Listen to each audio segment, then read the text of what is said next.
Untuk nabi enggak, karena ini kan yang ingin menikahi perempuan yatimnya bukan nabi ini, tapi orang-orang Arab pada masa itu. Oke, lalu kenapa justru saya tahu ya kebenarannya berapa istri baginda Rasulullah ya. Ya, Eh, kan dia lebih dari empat itu bang. Katakanlah iya, lebih dari empat. Jadi saya nggak tahu berapa jumlahnya karena ada banyak frame-frame di 11. luar sana kan banyak itu. Ya kan ini 11 lagi dari apa? Ada juga saya lihat di artikel 13. Ada yang juga bilang 12 begitu ya. 11 Jadi 11 duanya hamba saya. oke, baik. Jadi itu berlaku sama kan tadi kalau kita merujuk kepada ayat itu berarti untuk baginda Rasulullah tidak berlaku, Bang. Karena baginda Rasulullah itu kan udah berlebih begitu. Ya, Iya, jadi pertanyaan saya kenapa ada pengecualian untuk nabi begitu? ya, karena begini, nabi ini kan manusia pilihan Tuhan. Dia mendapatkan yang lebih berat dari tanggung jawab tugasnya dia gitu. Sehingga kalau manusia yang lain itu dibebankan bisa 4, nabi lebih dari itu gitu. Tidak hanya pernikahan yang nabi lebih dari itu, puasanya nabi lebih dari itu. Contoh misalnya puasa wusal, sholatnya nabi lebih dari itu gitu. Yang dimana manusia normal itu nggak akan sanggup untuk melakukannya. Bahkan nabi terbiasa puasa Daud, yang dimana puasanya itu sehari makan sehari tidak, sehari makan sehari tidak, sehari makan sehari tidak gitu. Jadi banyak kewajiban-kewajiban lain dari nabi yang dikhususkan hanya kepada nabi saja, untuk umatnya tidak. Itu kawanku jawabannya. Iya, oke Bang, oke. Saya sih tidak bantah-bantah Bang ya. Jadi artinya saya kan murni diskusi jadi cari ilmu Nggak memang. apa-apa kalau Jadi kalau mau bantah, mau ngasih opini misalnya, oh kalau dalam Kristen yang begitu tidak baik, itu silakan aja, namanya juga diskusi.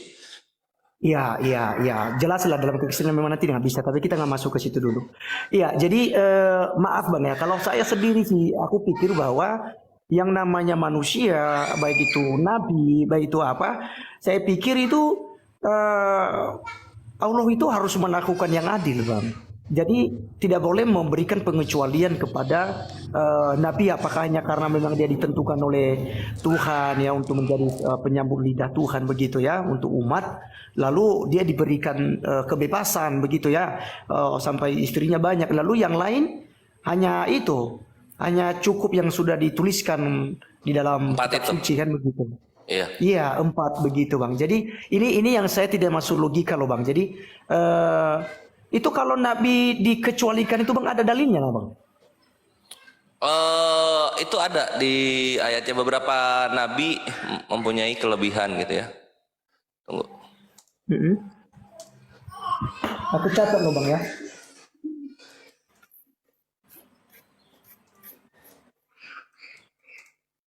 Empat, ada janda tua kasih kamu nggak lima nggak apa-apa.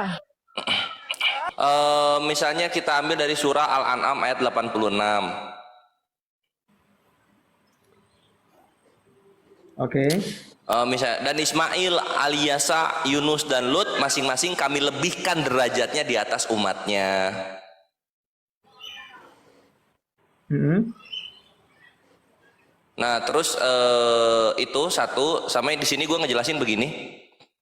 Kalau misalnya harus adil, harus sama, maka manusia-manusia lain pun harus mampu seperti Nabi Muhammad.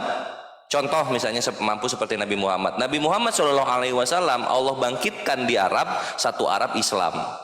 Maka manusia-manusia lain pun kalau ingin sama dengan Nabi, silahkan gitu. Dibangkitkan misalnya di Rusia, satu Rusia Islam. Dibangkitkan misalnya di mana, di Cina, satu Cina Islam. Cuman kan nggak ada yang seperti itu gitu.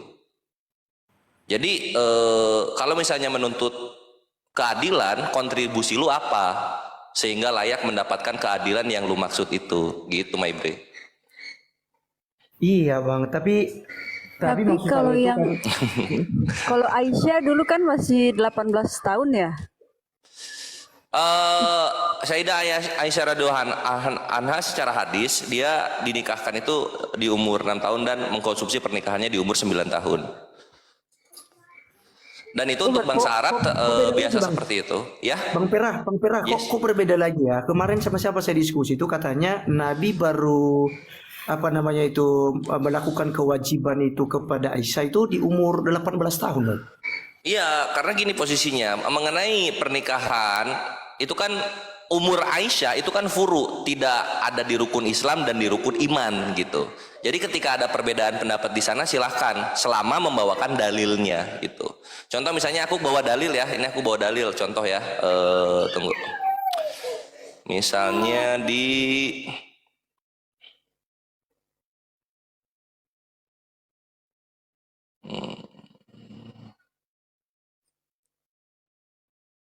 Tapi dulu tunggu. tuh Rasulullah Nah ini. Ini satu terus Pera dulu Rasulullah Shallallahu Alaihi Wasallam itu dulu dinikahkannya gimana kayak yang zaman sekarang kalian gitu di KUA atau gimana?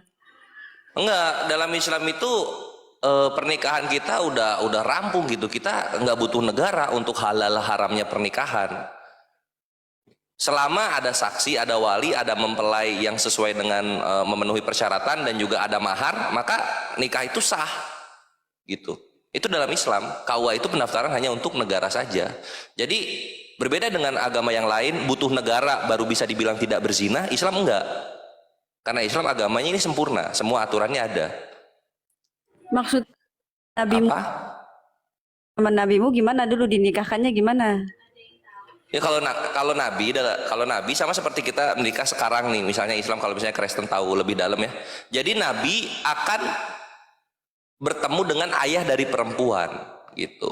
Lalu kemudian di sana terjadi akad atau kesepakatan di mana ayah menyerahkan anaknya dan sang suami yaitu nabi sendiri menerima anak tersebut sebagai istrinya. Nah, ketika akad itu diucapkan lalu kemudian diberikan mahar sebagai perayaan sebagai hadiah untuk sang istri yang baru ini, maka itu udah sah pernikahan. Gitu. Balik lagi, Islam tidak seperti agama yang lainnya yang butuh negara supaya tidak dianggap pasangan berzina. Nah, gitu. Mantap ya?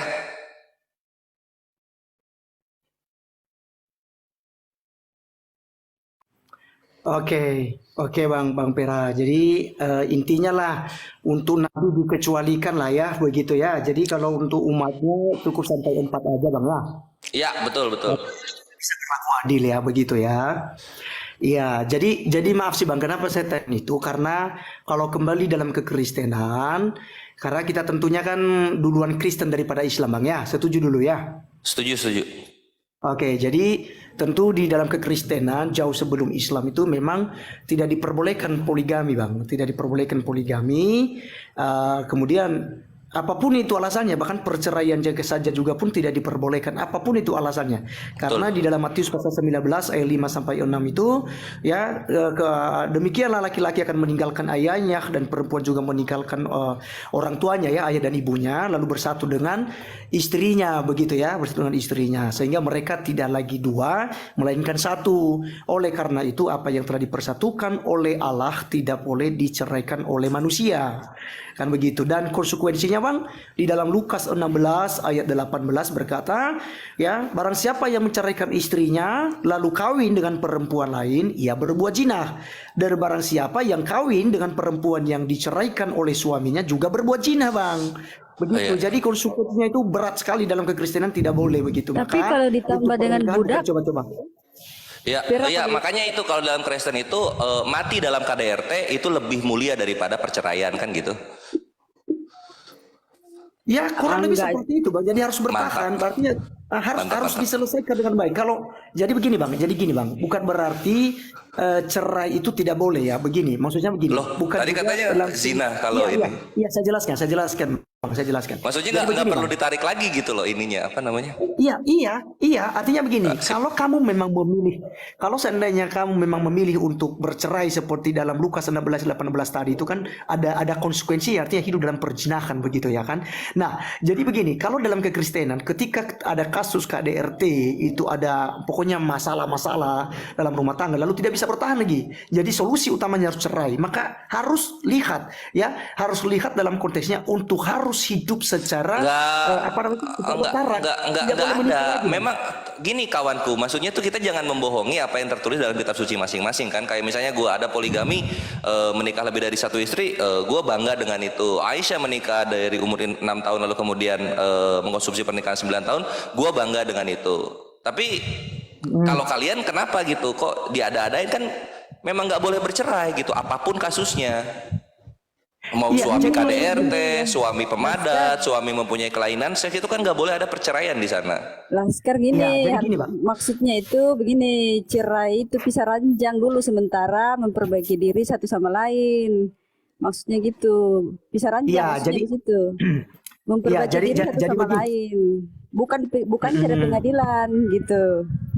Ya, dan Bu, jadi begini juga Bang Pera. Jadi saya lengkapi lagi tadi ini yang saya maksud. Tadi tetap saja bahwa dalam kekristenan tidak diperbolehkan untuk cerai.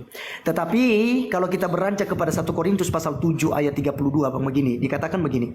Tetapi aku berkata kepadamu, setiap orang yang menceraikan istrinya kecuali karena zina, ia menjadikan istrinya berzina, dan siapa yang kawin dengan perempuan yang diceraikan ia berbuat zina.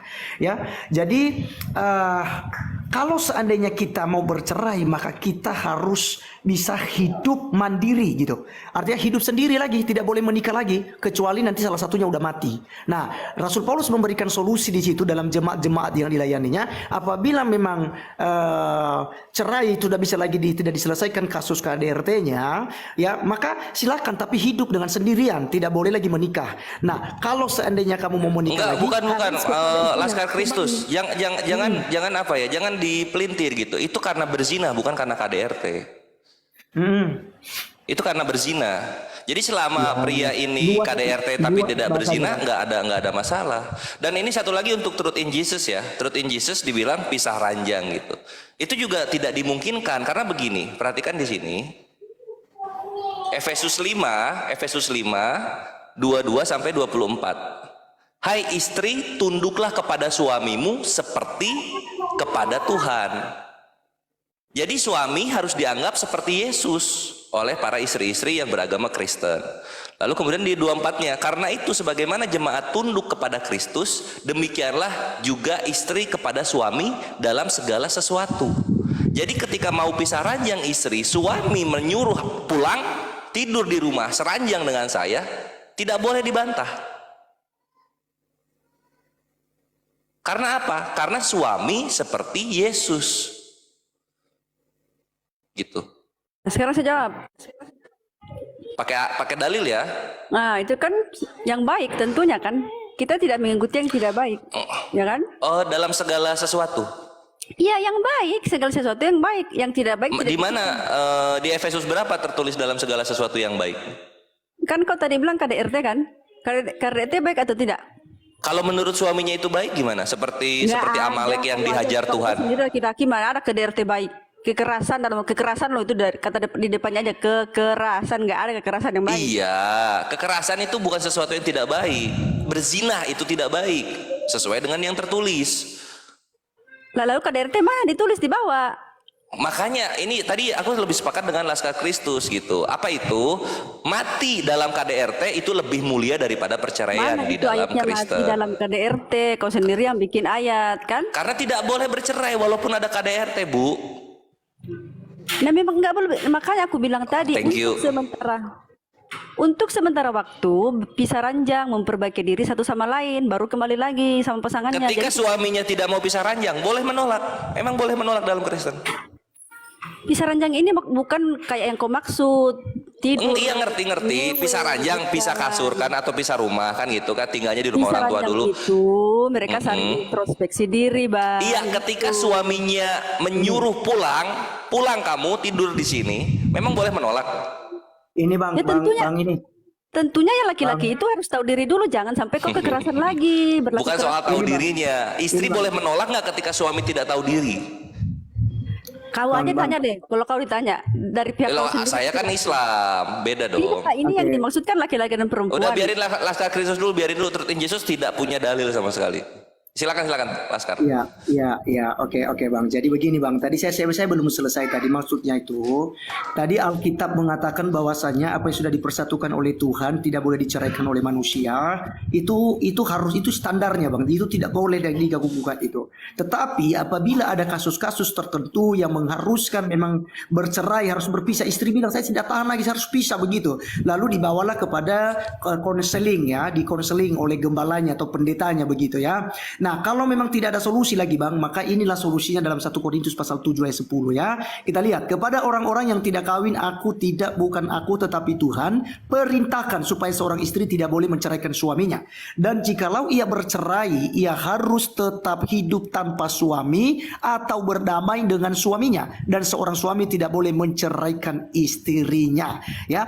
Nah, jadi teman-teman sekali, teman-teman semua ya. Di sini kalau kita melihat di dalam 1 Korintus pasal 10 ini, artinya tetap ditegaskan lagi Rasul Paulus bahwa tidak boleh cerai. Tetapi jika memang dia harus cerai, maka konsekuensinya begini, ya, konsekuensinya, dan jikalau ia bercerai, ia harus tetap hidup tanpa suami, gitu ya. Artinya dia harus bisa bertarak. Tidak boleh menikah dengan laki-laki lain. Karena Lukas 16 ayat 18 tadi berkata, yang menikah dengan perempuan yang diceraikan itu berbuat zina. Dan yang kawin atau yang menikah dengan laki-laki yang sudah menceraikan istrinya juga itu berbuat zina. Berdamai dengan suaminya harus ya. Makanya tadi saya maksud kalau itu dia mau berdamai. Betul. Jadi kalau seandainya dia mau bercerai, ya, dia udah mau pisah ini, dia mau pisah ini. Konsekuensinya ini harus dia hidup mandiri, ya gitu. Nah, solusinya kalau seandainya dia mau menikah lagi, ya namanya manusia kan tidak bisa bertarak sepenuhnya. Nah, solusi satu-satunya adalah untuk tidak berdosa kembali kepada suaminya. Begitu Bang. Jadi kalau dia menikah lagi itu dalam perzinahan, itu tidak diperbolehkan Bang. Seperti itu Bang ya. Yes. Nah, jadi ya, oke, thank you. Nggak apa-apa. Jadi posisinya untuk kekristenan, dia boleh bercerai, tapi sang istri tidak boleh menikah lagi.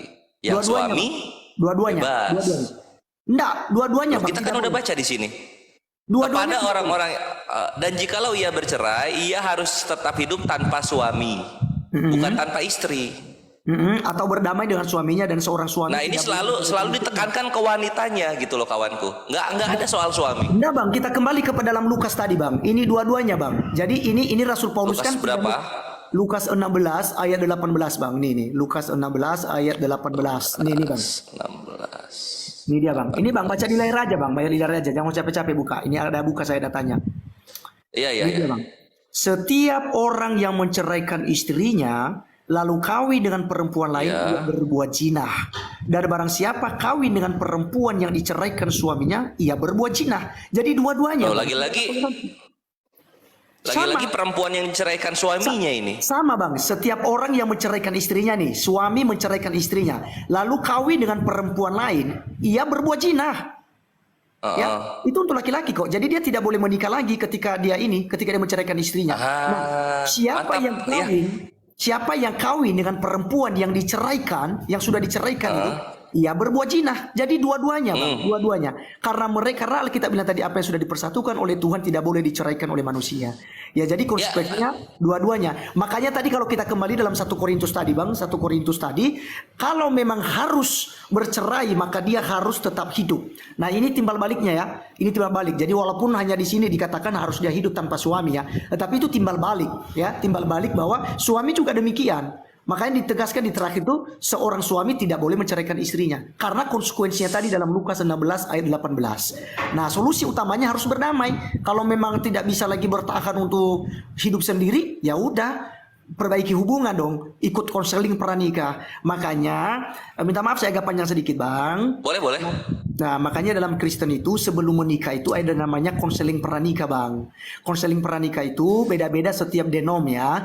Ada yang 3 bulan, ada yang 6 bulan, ada yang 1 tahun. Tergantung kasusnya ya, yang ditangani oleh pendeta setempat. Nah, jadi ketika dibimbing kayak saya waktu dibimbing dengan istri saya Bang, itu 3 bulan misalnya Bang. Saya 3 bulan dibimbing, diarahkan. Aku ditanya itu Bang, ditanya sama apa pendetanya, dia bilang begini, Rif, ya, bagaimana kira-kira kira-kira kalau istri kamu tidak bisa memberikan keturunan, apakah kamu menceraikan dia? Apakah kamu setia dengan dia kalau dia tidak bisa kasih keturunan? Itu ditanyakan semua, Bang. Atau misalnya, Rif, kamu kan belum pernah tidur dengan calon kamu itu, tetapi tiba-tiba kamu tidur dengan dia, dia tidak perawan gitu. Apa solusi yang kamu ambil? Nah, itu dibimbing semua, Bang, diberitahukan semua. Jadi dikasih tahulah esensi pernikahan itu apa. Jadi esensi pernikahan di dalam kekristenan itu adalah itu karena pernikahan itu adalah tipologi ya, hubungan jemaat dengan Kristus. Karena kami selalu dikatakan bahwa mempelai perempuan, mempelai laki-lakinya adalah Kristus Yesus. Ya, jadi seperti itu, Bang. Makanya harus tetap satu, tidak boleh poligami, ya. Kenapa? Karena pernikahan itu tipologi dengan hubungan manusia dengan Tuhan Yesus Kristus, ya, yang sebagai jemaat dengan Tuhan. Seperti itu, Bang, penjelasannya dalam kekristenan. Silakan Bang siapa? Bang Perah. Thank you.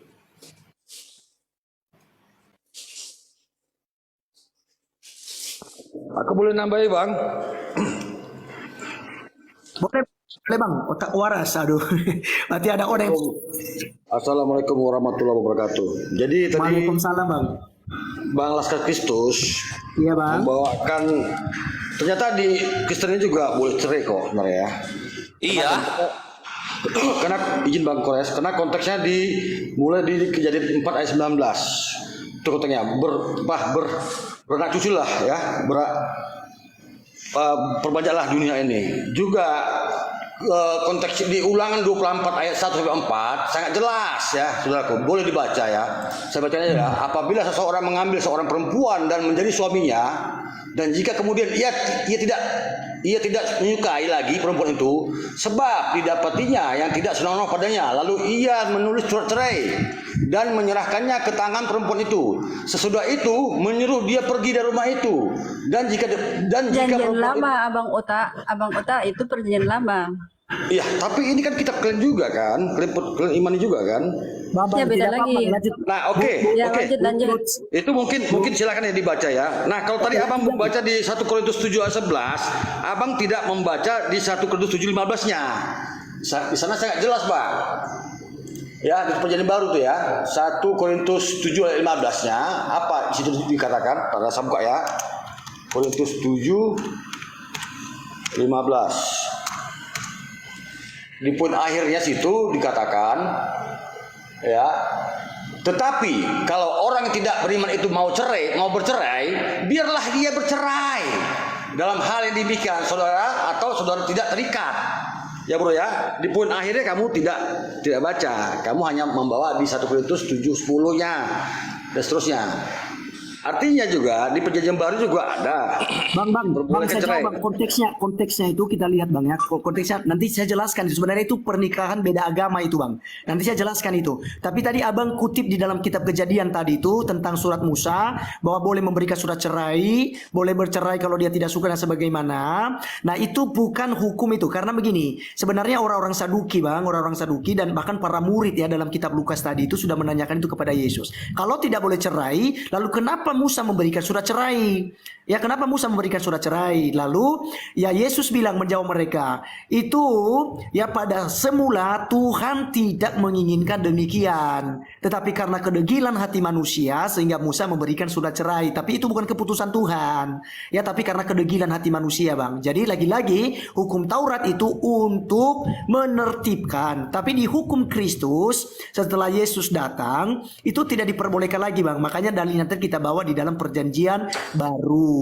Ya, itu untuk jawaban Anda bawa ayat dari perjanjian lama, Bang ya, di kitab Kejadian, kitab Ulangan. Oke, kemudian di dalam 1 Korintus pasal 7 ayat 11 tadi. Sebenarnya kalau kita baca satu perikop ini enak, Bang, enak ya. Ada aturannya semua ya. Nih ayat 11. Dan ayat 12 lah, kita ayat 12 ya. Kepada orang-orang lain aku bukan Tuhan katakan, kalau ada seorang saudara beristrikan seorang yang tidak beriman. Yang tidak beriman ini begini, Bang. Dia tidak menjadi percaya kepada Kristus Yesus ya. Artinya beda, misalnya saya menikah dengan Islam misalnya begitu ya. Lalu dikasih aturan di sini Rasul Paulus, seorang yang tidak beriman dan perempuan itu mau hidup bersama-sama dengan dia, jangan saudara itu menceraikan dia sekalipun beda iman. Karena sebenarnya begini, Bang, di dalam kekristenan tidak boleh nikah beda agama. Di dalam 2 Korintus pasal 14 ayat 6 dikatakan janganlah kamu merupakan pasangan yang tidak seimbang dengan orang-orang yang tidak percaya. Sebab persamaan apakah terdapat antara kebenaran dan kedurhakaan, atau bagaimanakah terang dapat bersatu dengan gelap. Jadi dalam Kristen dilarang untuk nikah beda agama. Tetapi kan oknum-oknum ada yang keras kepala, sehingga mereka nikah ke Islam, nikah ke Konghucu, nikah ke Buddha ya dan sebagainya, beda agama. Kalau Katolik kayaknya bisa ya. Kalau nggak salah Katolik kalau nggak salah bisa beda agama. Kalau nggak salah ya. Setahu saya sih sebenarnya nggak boleh. Setahu saya tidak boleh, tapi mungkin ada ya Ya oknum-oknum kalau di gitu. Alkitab memang nggak boleh. Tapi kalau nggak salah ini ya kalau nggak salah Katolik bisa. Setahu Saya saya tidak bisa tahu, beda. saya tidak berani menghakimi itu, walaupun ada pernah Bukan terjadi kasus-kasus menghakimi, kita demikian. kan lagi bahas beda agama ya. Betul, ya, oke ya. Jadi bang otak waras. Jadi gitu bang. Jadi di sini artinya kalau sudah terlanjur nikah itu ya beda agama, tapi karena dia udah paham nih orang yang menikah tadi, kekristenan yang sudah menikah tadi, oh ternyata dilarang dalam Alkitab untuk nikah beda agama. Lalu dia mau ceraikan istrinya, tapi istrinya kan tidak mau cerai itu, dia mau tetap ikut suaminya. Nah, makanya dikatakan di sini janganlah saudara itu menceraikan dia. Oke ya. Dan kalau ada seorang istri bersuamikan seorang yang tidak beriman dan laki-laki itu mau hidup bersama-sama dengan dia, jangan dia menceraikan laki-laki itu. Ini 12 dan 13 sama. Lalu masuk ke abang nih ke ayat 14 dan 15.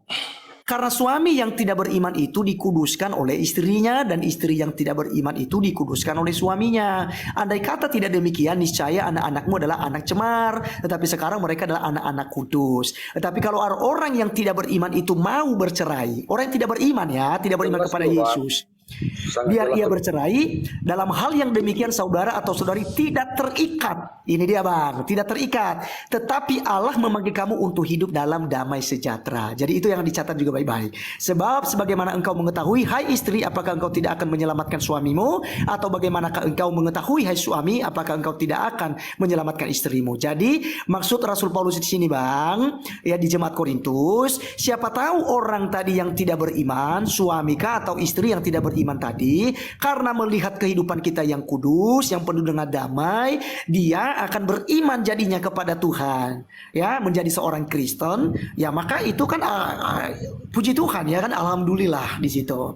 Nah gitu dia bang, jadi bukan berarti diperbolehkan Laskar untuk Kristus, bercerai. kamu pendeta nggak ya? Gimana bang? Gimana sih? Kamu pendeta? Tadi Bang Jul tahu saya siapa sebenarnya, tapi ya apa, sekolah saya, Alkitab. Ya, ini aku tanggapi ya sekarang ya berarti ya. Sekolah bagaimana Alkitab. bang? Aku tanggapi ya. Oke, silakan bang, silakan. Ya, kan ketika kita pancing seperti ini, akhirnya kekristenan yang awalnya bilang tidak boleh bercerai, ujung-ujungnya memboleh-bolehkan juga gitu. Sehingga ya nggak ada bedanya dengan Islam gitu kan, boleh bercerai, kan gitu ya. Boleh bercerai ujung-ujungnya. Nggak seperti itu bang, karena ini tadi konteksnya beda iman bang. Ini konteksnya beda iman. Enggak. Tadi kan kita baca dari 1 Korintus 7:10. Iya. Ya kan? Jadi artinya di sini sebenarnya kalau konsekuensinya bang, dilihat konsekuensinya itu yang Itu doesn't make sense gitu. Jadi kalau ya, kalau tidak gitu. Jangan ada tidak boleh bercerai, tapi kalau bercerai ada konsekuensinya gitu kan. Ini jadi ada dua opsi. Kalian harus berdiri dalam satu tanah yang tegak gitu loh. Iya bang, itu sangat tegak bang. Jadi begini, kalau kamu memilih untuk bercerai karena sebenarnya tidak diperbolehkan untuk cerai, intinya tidak boleh. Bukan aku 1 Korintus 7:11, dan jikalau ia bercerai. Nih tadi itu ayat 11-nya itu. Artinya gini bang. Nah, tuh kan. Sebentar. Dan jikalau ia bercerai, ya harus tetap hidup tanpa suami atau berdamai dengan suaminya gitu. Jadi artinya tetap konsisten dengan Lukas 16 dan 18 tadi. Kalau seandainya dia memang cerai, maka ya dia harus tetap hidup sendiri. Kalau tidak, kalau dia kawin, berarti dia berbuat zina bang. Jadi kembali kepada oknum. Kan tidak boleh, kan kita tidak bisa paksakan oknum bang. Siap. Jadi perbedaannya gitu ya. Enggak, bukan soal perkara nikah laginya. Jadi perbedaannya gitu. Islam dan Kristen sama-sama boleh bercerai. Bedanya Islam boleh menikah lagi, kekristenan harus hidup menjada dan menduda. Ya, Sepakat betul. ya? Ya udah. Iya, Kalau gitu. Kristen boleh bercerai. Ya. Tapi tidak boleh nikah lagi kecuali pasangan Tidak boleh yang nikah lagi. meninggal. Kecuali pasangannya meninggal. Oke, siap. Iya, Ya, begitu dia bang. begitu Bang. Mantap. Oke bang, thank you bang, thank you. Kita memang berbeda bang, tetapi kita berusaha untuk tetap menciptakan suasana yang damai. Betul. Iya kan kalau kayak gini dialog asik nih. Yes, Kores, siapa sih? Pera ya? Perah. Yang mana mama? Yang mana sih Kores atau Pera atau? Ini yang bertanduk. Nggak beres ya, Kan dulu tadi Dream kan kok Slayer. bilang. Kan saya penasaran ya, ini saya bertanya loh teman-teman ya, jangan bilang aku bingung ya, kan Islam kan menyempurnakan, maksudnya menyempurnakan apa gitu, maksudnya yang mana disempurnakan? Ah, yang mana? mantap. Oke. Jadi gini, itu pertanyaan bagus. Kita bawa lagi ke tema pernikahan ya. Di dalam Islam, hukum poligami itu dia hukumnya itu sifatnya membatasi gitu. Kita bisa lihat di misalnya ya, kita buka di sini. Kita buka dulu dari agama-agama terdahulu. Tunggu ya, aku butuh waktu. Ini berapa? Oh ya, ini Yevamot, terus ini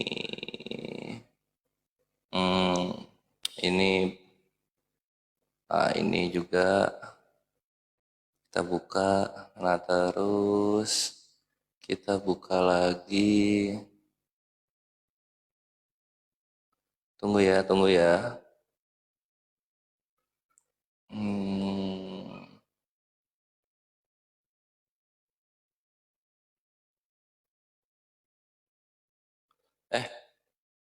Mana dia? Sabar. Nah ini nih aku tuh magernya kalau dialog TikTok bawa data tuh. Text time.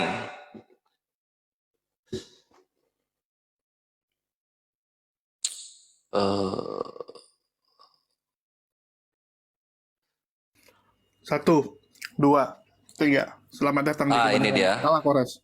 Nah ini 2. Nah terus.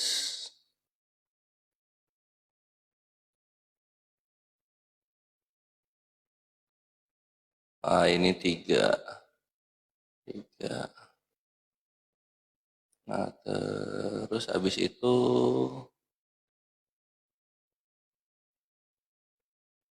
Ini 1. Tapi pas aku ngejelasin jangan dipotong ya. Karena ini banyak datanya keluar ini.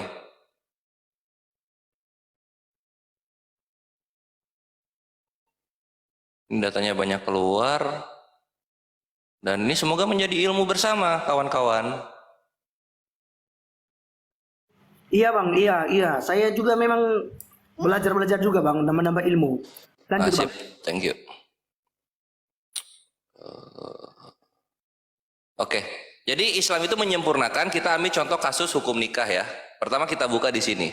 Dari ajaran-ajaran terdahulu, seperti yang kita lihat,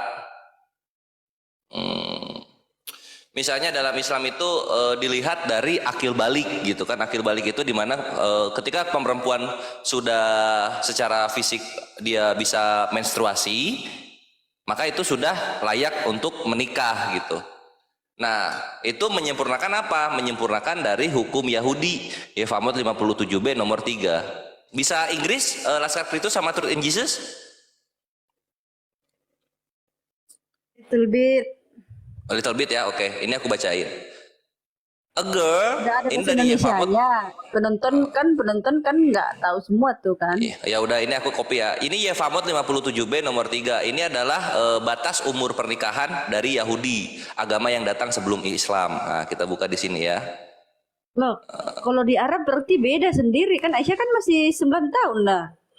Iya. Nah, kita buka dulu di sini. Berarti di Arab beda sendiri ya. Kan Iya. Aisyah masih 9 tahun. Nah, makanya kita Harusnya buka nggak di sini. boleh loh. Harusnya kan nggak boleh. Nah, harusnya nggak boleh. Cuma kita lihat dulu di sini. Nah, di sini di dalam hukum Yahudi terdahulu yang dimana itu juga dipakai oleh Yesus. Ini dari Yevamot ya. Aku copy langsung. Ini aku copy langsung. Nah, di sini perhatikan di sini. Seorang gadis berusia 3 tahun 1 hari dapat dijodohkan melalui hubungan seksual. Kami menyempurnakan apa yang ada di sini menjadi berapa ketika akil balik gitu. Karena kalau Yahudi dulunya 3 tahun 3 tahun itu bisa berhubungan seksual itu. Contohnya siapa? Ini ada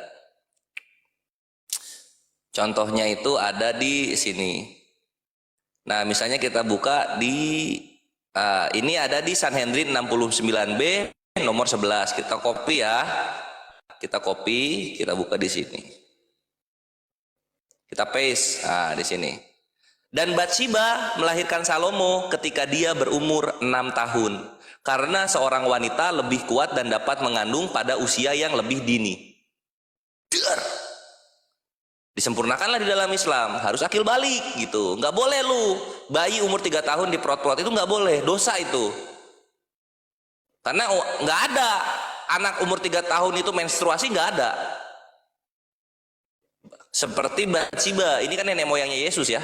Bathsheba ini ibunya Salomo. Yesus kan keturunan Daud tuh dari jalur Salomo. Nah, Salomo sendiri ibunya berumur 3 tahun ketika menikah, dan dia dilahirkan ketika ibunya berumur 6 tahun. Nah, ini yang disempurnakan tertinggi Yesus. Makanya pertanyaannya ini bagus. Pertama, akil balik yang disempurnakan. Lalu kemudian yang kedua adalah poligami. Jadi poligami itu ketika kita lihat di Yahudi itu batas poligaminya adalah 18. Nah, ini ada di mana nih? Ctrl F.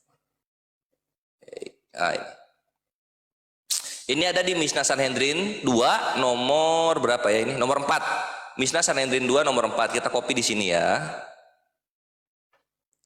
Copy, kita bawa ke terjemahan. Paste, gitu. The king shall not add many wives for himself, gitu.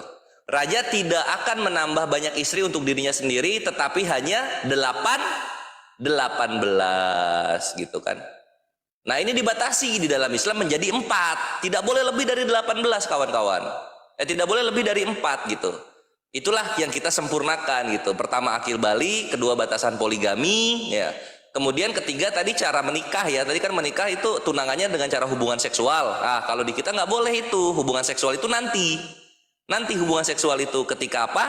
Ketika sudah menjalankan akad, baru boleh tuh halal berhubungan seksual. Jazakallahu khairan Rahim Mirorjen. PDKT dulu ya. Pasti waktu dia 6 tahun PDKT sampai umur 9 tahun baru dinikah. Enggak, kalau Nabi akad nikah umur 6 tahun, mengkonsumsi pernikahan 9 tahun. Di kita nggak ada PDKT haram karena itu jatuhnya berhalwat. Aku lanjut lagi ya. Nah, berikutnya ini kita masih yang Yahudi kita masih yang Yahudi. Nah, ini juga ini 18 tahun di sini.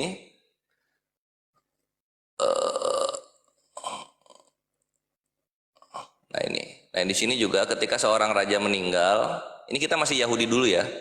Nah, bahkan dalam masa sakitnya ia menunaikan mitzvah hak suami istri untuk 18 istri. Nah, gitu. Jadi di Yahudi yang kita sempurnakan adalah mengenai batas kemampuan wanita menikah, yaitu ketika akil balik atau ketika menstruasi, dan juga batas poligami yang dikurangi menjadi 4 dari 18. Sekarang kita masuk ke kekristenan. Gini Pera, kan dari 6 tahun itu kan nabimu kan dari 6 tahun. Itu maksud saya bagaimana dia tahu kalau masih setia sampai 9 tahun. Makanya saya bilang PDKT gitu. Nggak boleh PDKT, apa ini? Kalau dalam Islam, turut Yesus, kalau dalam Islam ketika kita sudah nikah, maka itu adalah pasangan suami istri yang halal gitu. Ada yang selingkuh misalnya, dekat dengan laki-laki lain, itu jatuhnya nanti nusyush, durhaka kepada suami. Atau kalau misalnya sampai berzina, itu zina jatuhnya gitu loh. Itu rajam, mati itu dalam Islam. Kalau udah berzina di luar nikah mati dia, rajam itu. Nah gitu. Kita lanjut lagi ya. Nah, itu dalam Yahudi. Diingat-ingat poinnya yang dibatasi. Sekarang kita ke Kristenan. Apa kalau di kekristenan yang kita apa namanya? Yang kita lupa gua. Yang kita Assalamualaikum Bang Dewa. Yang kita genapi gitu, yang kita sempurnakan. Nah, di sini kalau di dalam kekristenan yang kita genapi adalah Waalaikumsalam warahmatullahi wabarakatuh. Nah, ini Greek and Roman men were not allowed to be married to more than one wife at a time. Jadi orang-orang Romawi dan Yunani itu tidak diizinkan untuk menikah lebih dari satu istri. Gitu. Nah, ini artinya apa? Pernikahan yang membatasi bahwa istri itu hanya satu datangnya dari pagan. Islam meluruskan itu. Itulah kenapa poligami hukumnya, pembolehan poligami dilestarikan. Karena kalau menikah hanya satu istri datangnya dari pagan. Maaf Yesus, pagan terlebih dahulu daripada kalian orang-orang Kristen. Pagan Yunani itu 2000 tahun sebelum Yesus, pagan Romawi itu 700 tahun sebelum Yesus. Mereka lebih dulu. Mereka lebih dulu. Gitu. Itu satu yang kita genapi. Terus yang kedua, seperti yang dikatakan di sini ya, seperti yang dikatakan di sini.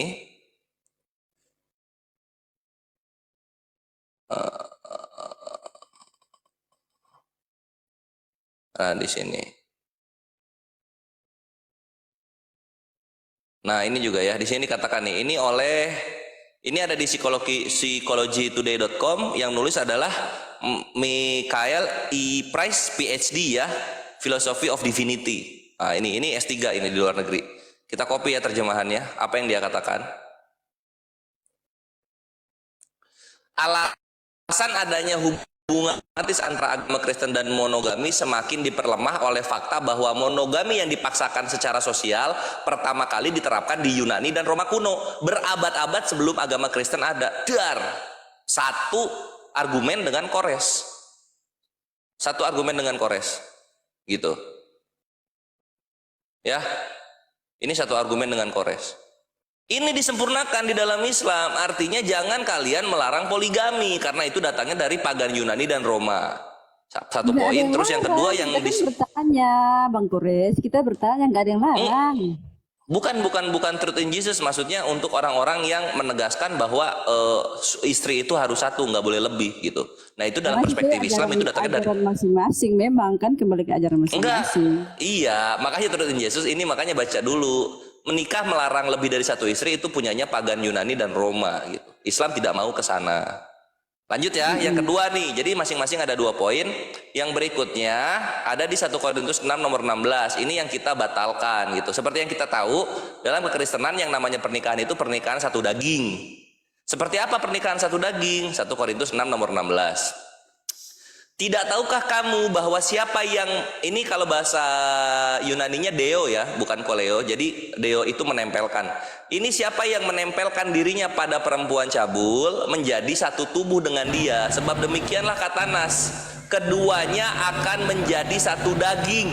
Nah gitu. Nah di Islam itu untuk menjadi menikah itu nggak begitu gitu, nggak nempelin di diri maka dia suami istri, nggak begitu konsepnya dalam Islam. Seperti yang aku bilang di awal, ada mempelai yang sesuai dengan rukun, yang syarat-syaratnya terpenuhi, ada walinya, ada saksinya, dan ada mahar. Lalu kemudian akad, baru di situ boleh halal, saling berkumpul gitu. Kalau kita lihat itu menggenapi apa? Menggenapi hal ini gini. Karena ini kan bahwa siapa yang menempelkan dirinya pada perempuan cabul menjadi satu tubuh dengan dia, sebab demikianlah kata Nas, keduanya akan menjadi satu daging. Ini kalau kita analogikan kan,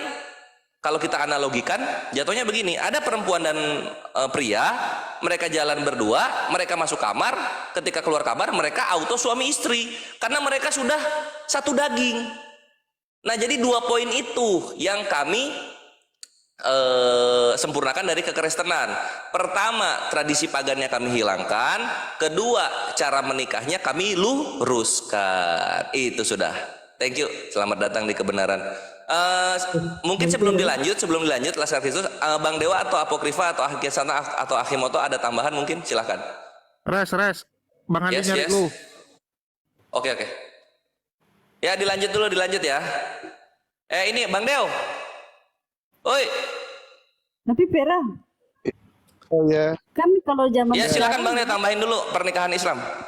ya. Bang Pera. Iya. Tapi Lanjut kalau aja, zaman lanjut sekarang aja. ya yang gue Tadi kan lihat-lihat Bang ya. Kores sudah menjelaskan. Enggak, Bang Dew, aku udah beres. Dilanjut dulu Bang Dew.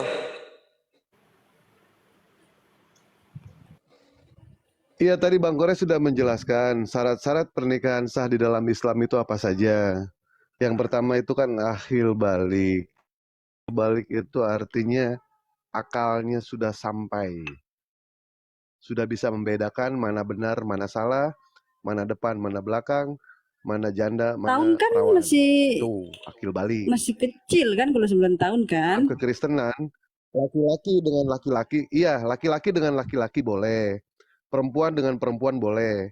Bahkan ada juga yang menikah Jangan di manusia framing dengan bang, anjing, jangan di framing, boleh. framing bang Mahadewa. Kuda Dari tadi poni. kita ngadam. Kalau Anda Oh baik, mengatakan kalau begitu demikian, saya tunjukkan ini ya. Enggak, ini kita Saya tanya tunjukkan Aisyah datanya. dulu Baik, nih. siap. Aisyah kasihan loh. Maksud saya kan Anda Aisyah jangan masih bernarasi, Pak. kecil.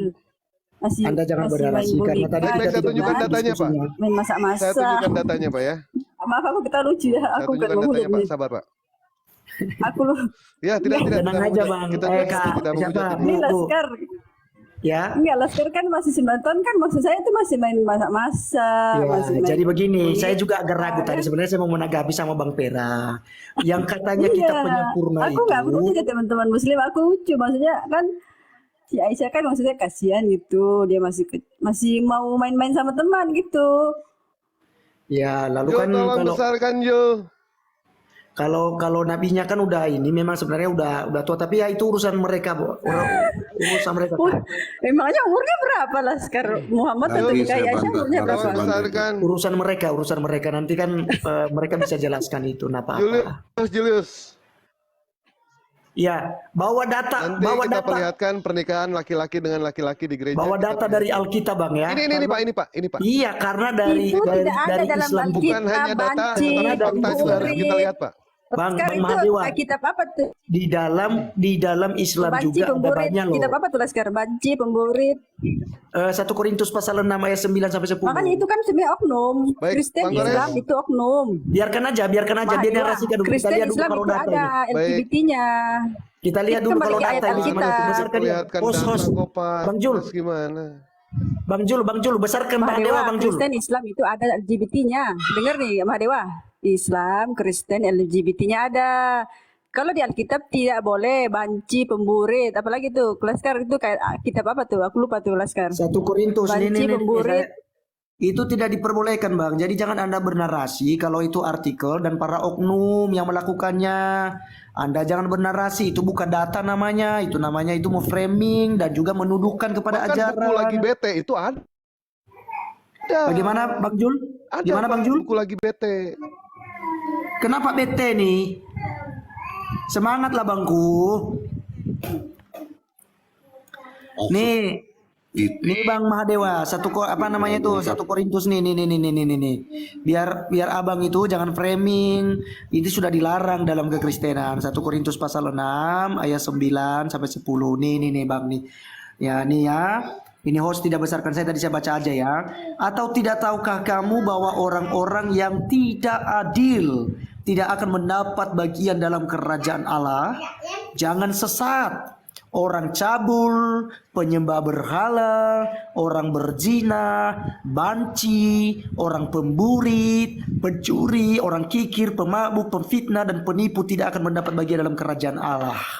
Itu Bang. Jadi jangan di framing bahwa data yang kasus-kasus yang sudah terjadi, karena memang lesbian dan lesbian dan juga homoseksual ya itu sama-sama ada Bang. Saya juga bisa tunjukkan artikel-artikel di mana ya ada ustadz juga ya, ada apakah itu ustadz atau bagaimana lah yang juga memberkati itu. Ya, ada. tunjukkan ke kami, Bang. Oke, Ya, kita tunjukkan. cari. Oke, kita Tunjukkan cari. apakah menikahnya di masjid atau tidak. Tunjukkan, Bang. Oke, kita lihat Bang, kita lihat ya Tunjukkan, Pak. pernikahan Tapi sejenis. sama-sama menunjukkan baik. Tapi sebenarnya Di tidak baik masjid Bang, atau karena bukan? saya tahu sebenarnya tidak baik. Makanya tadi saya tegur Bang Dewa, sebenarnya tidak baik. Nggak apa-apa, kan, nggak itu. apa-apa, Kenapa? nggak apa-apa. Karena begini Kebenaran Bang, itu pahit, Bang. oknum. Kebenaran itu oknum. pahit, tapi harus Iya. ditunjukkan, Bang. Betul, sampaikanlah kebenaran sekalipun itu pahit. Jangan Ya. bicara oknum, Bang. Jangan bicara oknum. Ya, Iya, oknum. jangan dong, bicara oknum. dong. Kita berbicara fakta aja. Saya Oknum perlihatkan dong. nanti ada yang menikah manusia dengan anjing, Bang. Ada, Bang, di gereja. Ya, itu namanya oknum. Oh, Mahadewa, Perlihatkan saja, Bang, Islam, perlihatkan. Kristen itu ada Perlihatkan, Bang, perlihatkan perbuatannya saja. di luar kitab ajarannya. Itu Mahadewa, Islam ada LGBT, Kristen ada LGBT. Tapi Sebentar, sesuai Bu, keyakinan sebentar. Ibu nggak punya ilmu. Sebentar, Bu. Ibu nggak punya ilmu. enggak, kamu kan Sebentar. dibahas pembahasanmu kan. Tunggu. Nah, Nih, kita Bang, kembali ke data-datanya ajaran ini begitu Alkitab, banyak. Sebentar, ajaran dengan itu dulu. Kristen. Nih, Bang, begitu Oh, banyak tidak nih, boleh Bang. ada pemburit, Baik, banci. tunjukkan klik klik, tolong diklik bang. Ya, ya entah itu terlepas itu pernikahan di dalam masjid atau bukan, itu nggak ada urusan bang. Karena pernikahan Laskar, Islam itu di rumah saja dia bisa pikir begini dilaksanakan. Laskar. Baik, kita gantian ya. Laskar, dia pikir itu Kristen yang ngajarkan Baik, LGBT, kita makanya dia tunjukkan. kayak senang Dewa akan banget. memperlihatkan pernikahan Laskar dia pikir Kristen dengan anjing. Baik, ajarannya Bang. LGBT, makanya dia Gantian, senang Bang, banget ya. tuh. Dia semangat banget kan tuh, Mario semangat tuh dia tuh. Nih. Iya, iya, iya. Itu di masjid bukan itu, Bang? Aduh, bro, saya kena pelanggaran Di bang. masjid bukan, Bang? Mak Dewa, jangan ditampilkan lagi bang. Aku kena ini, Ya, aku di kena masjid. pelanggaran ini. Berkata pelanggaran di konten live Apa-apa, Anda kalau saya ditanyai. tampilkan, Bang. Karena Kalau saya perilaku dan tampilkan, ujaran saya akan kebencian. menampilkan, Aduh. Bang. Laskar, Bang, Ya, Laskar terserah, dia terserah. pikir Saya dia tidak pikir melakukan ajaran jadi kebencian, Bang, Kristen ya, itu Bang ajaran Bos. ngajarin jadi Baik, baik, Tunggu baik. dulu, Bang ini saya Laskar kena Kristus peringatan mau ini. kena pelanggaran nih. Sorry, aku lagi dipanggil meeting. Aduh, saya kena Kita pelanggaran nih. perlihatkan pernikahan naik lagi, laki-laki nanti naik dengan lagi. laki-laki di gereja. Saya turun dulu Kita ya. perlihatkan Ya, nanti baru pernikahan naik lagi kuda ya. poni di Yuk. gereja. Oke, sip. Wah, nggak ada dia. Ya udah. Masuk nggak? Saya nyambung boleh nggak? Boleh, silakan masuk.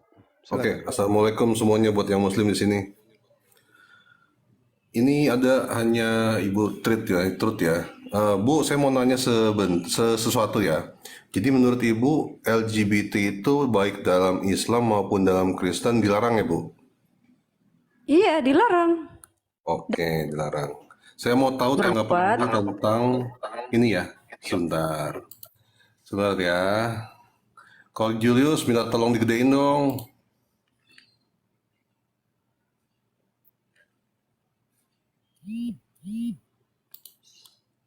Jadi kalau Layarnya. Kalau Julius. ada yang berbuat itu melanggar perintah ajaran gitu. Iya. Oke. Ya Sebentar makanya ya. tadi yang kita maksud itu oknum. Nah Mahadewa itu pikir Iya. bukan oknum, Iya, bukan nggak apa-apa, nggak masalah. Ya nggak Jadi, apa-apa, nggak jadi, apa-apa. Kita perlihatkan aja, nggak apa-apa. Ya, tadi saya untung ya. Tadi saya kena peringatan itu Mahadewa. oke. Kena peringatan. Jadi apa? Kita perlihatkan, Pak. Saya digedein dong, Bang Julius. Halo, host.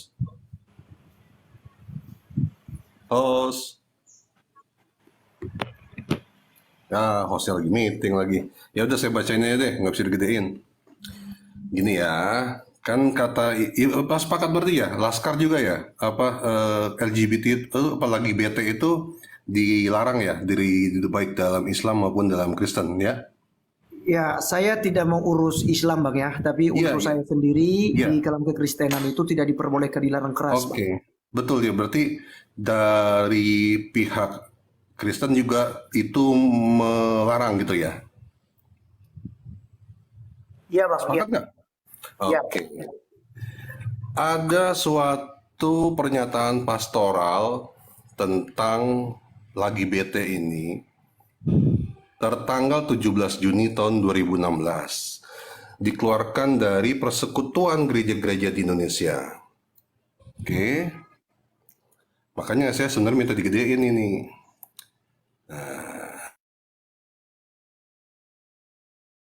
Saya kasih tahu nih, saya bacain deh karena nggak bisa digedein. Bentar.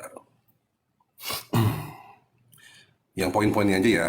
Nah, salah satunya nih, membicarakan kaum LGBT adalah membicarakan manusia yang merupakan cipta Allah yang dikasihnya. Keberadaan manusia dengan LGBT merupakan sebuah fenomena yang ada sejak masa lalu. Oke, nah ini poin yang ini. Rekomendasi PGI mengingatkan agar kita semua mempertimbangkan hasil-hasil penelitian mutakhir dalam bidang kedokteran dan psikiatri yang tidak lagi memasukkan orientasi Jaringannya seksual jelek, Bang. LGBT sebagai penyakit menurut PGI.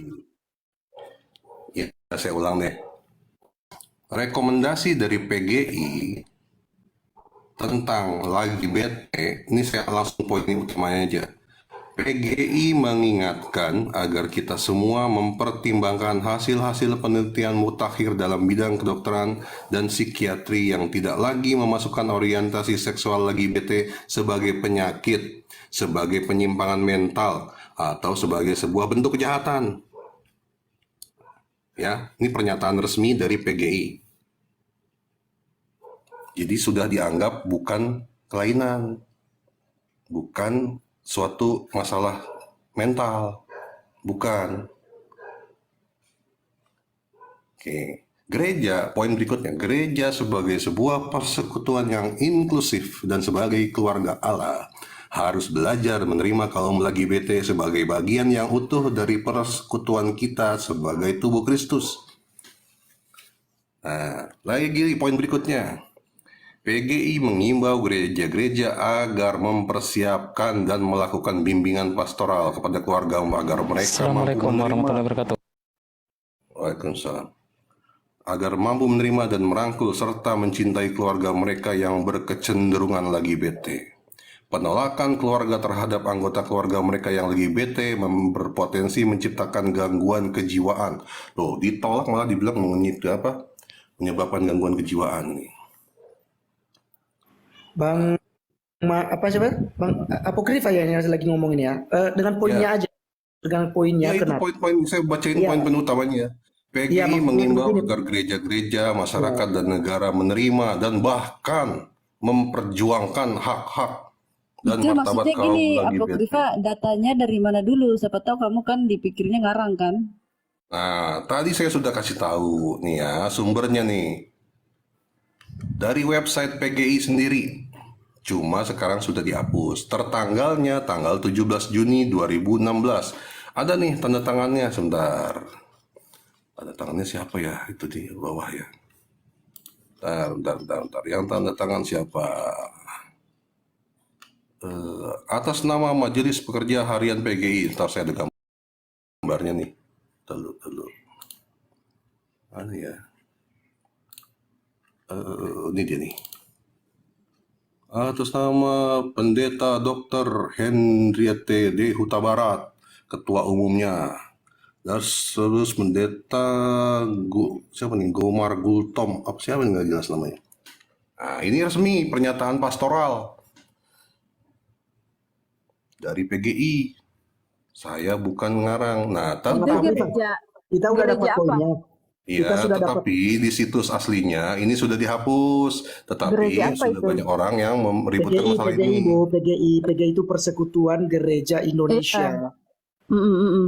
Jadi sebenarnya itu ibarat fatwa-fatwa begitu itu Bang. Jadi maksudnya begini, itu kan bukan ajaran Alkitabiah untuk memperbolehkan LGBT. Tidak diperbolehkan untuk melakukan namanya lesbian dan homoseksual. Dalam kekristenan itu tidak diperbolehkan Bang. Jadi ya kenapa tadi ada narasi di sana bahwa kita harus rangkul mereka karena mereka manusia Bang, bukan binatang Bang. Apakah menurut Abang Apokrifa ketika ada yang kelainan seksual, apakah itu harus dibinasakan Bang? Makanya itu ada bicara tentang pastoral, artinya mereka dibimbing, diarahkan, dikonseling supaya mereka berubah dan tidak sedikit yang LGBT Bang. Ya salah satu di gereja saya ada juga. Jadi maksudnya dibimbing, diarahkan gitu ya. Akhirnya dia hidup takut akan Tuhan dan dia tahu bagaimana Allah menciptakan manusia pada umumnya itu satu laki-laki dan satu perempuan. Jadi dinikahkan itu yang diperkawinkan itu adalah laki-laki dan perempuan, bukan laki-laki dengan laki-laki ataupun perempuan dengan perempuan. Karena sudah dikonseling, sudah dibimbing, ya, maka akhirnya ada perubahan. Nah, kalau misalnya tidak dibimbing, mereka ditolak, mereka dimaki-maki, ya itu akan terjadi gangguan psikolog, mereka akan kena gangguan jiwa. Maka tidak sedikit orang-orang Indonesia, baik itu dari Muslim maupun dari Kristen, itu kemudian meninggalkan Indonesia dan pergi ke Eropa. Untuk apa? Untuk mereka menerima hak-hak mereka dan mereka diterima di sana. Dan apalagi di Eropa mereka diperbolehkan untuk menikah secara sesama. Begitu Bang. Ya jadi maksudnya PGI itu merangkul ya ibarat orang yang sudah kena HIV Bang. Ya, Orang HIV itu bukan poin dapat. Nah, saya nggak usah terlalu panjangan. Ya. Jadi gini, abang nggak dengar yang saya jelasin tadi, ya. Poin-poinnya tadi nggak didengar. Nah, tadi saya bacain lagi deh. Nah, udah paham saya bang. Apakah itu Iya, di bawah cuman nasihat abang kita, ini bang? melesetin melintir arah yang saya baca. Sebentar. Masalahnya di situ ada ndak ayat Alkitabnya Bukan, yang ini bukan mengatakan boleh Alkitab. boleh Ini ber-LGBT. itu dengerin dulu makanya. Jangan dibelokin maknanya gini loh. Nah, Jangan oke. jangan kebiasaan seperti itulah. Lanjut bang, Ini lanjut. nggak ada kata-kata tuh untuk menyadarkan orang, itu nggak ada. Semua tadi yang saya bacain itu adalah untuk menerima, mengakui hak-haknya, bahkan sebentar, tuh, harus belajar menerima kaum lagi bete sebagai bagian yang utuh dari persekutuan. Harus menerima. Tidak ada tuh namanya konseling, ngajarin, nggak ada, nyadarin, nggak ada. Di poin 12-nya, PGI mengimbau agar gereja-gereja, masyarakat, dan negara menerima dan bahkan memperjuangkan hak-hak dan martabat kaum LGBT. Ini di mana konselingnya? Nggak ada. Intinya cuma menerima bahwa ada orang yang seperti itu. Jadi narasi PGI di situ itu adalah narasi penuh dengan kemanusiaan. Jadi bukan berarti karena mereka sudah punya kelainan seksual. Jadi gini bang ya, LGBT yang dimaksudkan di sini artinya itu mereka punya kelainan seksual itu ya. Bukan berarti itu mereka dinikahkan secara sejenis dan diterima di dalam gereja. Itu tidak ada bang. Ya Ini itu tidak ada. aja. Itu goblok. Saya katakan itu PGI goblok jika Iya. itu memperbolehkan pernikahan sejenis dalam gereja bang. Ini ya. Itu tidak ada itu. Tapi dihimbau oleh PGI. PGI Ya. menghimbau supaya orang-orang yang punya kelainan seksual itu mereka diterima apa adanya karena mereka adalah manusia dan hak-hak mereka sebagai udah manusia. nggak usah kepanjangan, nggak usah ceramah. Saya udah dapat poinnya, nggak usah ceramah. Iya, maksudnya Bang Iya, jadi jangan tahu, berpikir Bang, makanya itu ajaran abang nggak usah. Kristen. Saya tahu abang mau belokin gini loh, denger loh. Nah, belokin Bang, itu bukan dengerin ajaran dulu Kristen. makanya. Pernyataan pastoral ini bahkan ribut di antara sesama Kristen sendiri. Sama Bang, aku juga saya tidak setuju dengan hal itu Bang. Jika ada Nggak memperbolehkan setuju dengan pernikahan sejenis. dengerin dulu, nggak setuju dengan pernyataan pastoral ini. Iya, saya tidak setuju apa yang disampaikan oleh PGI itu. Kalau memang Iya, kurang lebih makanya seperti ini demikian. sampai di lamannya dia sendiri, di situs resminya PGI sendiri, ini dihapus. Tapi keputusannya sudah ada. Jadi artinya gini loh, Islam dengan tegas melarang, tidak memberikan peluang, tidak memberikan kesempatan kepada kaum lagi bete. Jelas tegas kalau dalam Islam. Berarti mereka harus dikemanakan Bang. Mereka harus dikemanakan kalau begitu, kalau tidak dibimbing mereka. Kalau tidak diterima secara Iya. secara kemanusiaan mereka Dengerin dulu diapakan dalam Islam. makanya. Kalian kan juga dalam kitab kalian kan juga sama, hukumannya malah mati, ya kan? Bagaimana? Benar nggak? Di kitab kalian juga sama kan? Hukumannya Apa malah itu? mati. Malah mati gimana? Iya, dihukum mati kan kalau ada yang bersetubuh dengan Kalau di perjanjian lama itu jelas hukumnya, hukum Yahudi berlaku di situ Bang, rajam itu. Ya, Iya, tetapi kalau di dalam makanya. hukum Kristus itu tidak ada hukum rajam. Iya, makanya kan kita sama lagi bahas nih. Dalam Islam itu hukumnya jelas. Di kalian juga kan hukumnya jelas kan?